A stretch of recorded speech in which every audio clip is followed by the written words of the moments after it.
The issues of miscarriage and other pregnancy-related losses are not topics often discussed in many churches.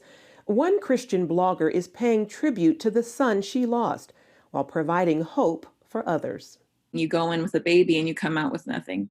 On May 9, 2016, author and blogger Adrienne Babbitt and her husband experienced one of the worst tragedies any parent could ever go through, the loss of their son, Timothy Lyle, through miscarriage. As a family, it was very difficult to come home, and the kids really didn't understand necessarily, so it was hard to explain why mommy's so sad.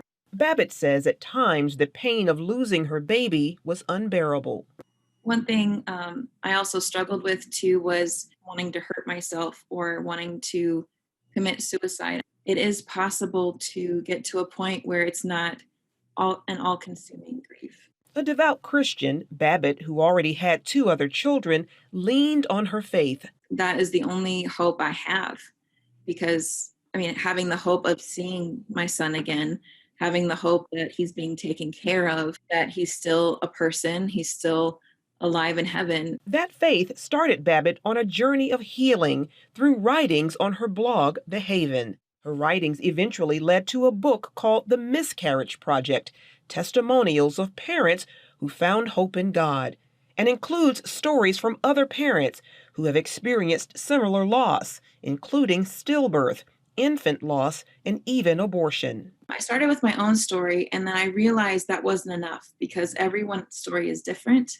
Everyone loses the baby at a different time or a different way. So there was just a lot of variation. I felt the Lord saying, you need more than just your story. Babbitt hopes her book can serve as a much-needed resource for churches in reaching out to hurting women in their congregations. Definitely a section about what not to say, what is not helpful. The best thing someone could say to me was, "I'm so sorry," and gave me a hug, and that was it. If there's not women around who've experienced it, who understand what's happened and how deep that grief is, I think there's definitely a ministry missing there that's not being met. She points out that the holidays are especially hard. And I remember Christmas time being really difficult because, everyone's talking about the baby Jesus, and maybe, instructing churches too to be maybe a little more sensitive.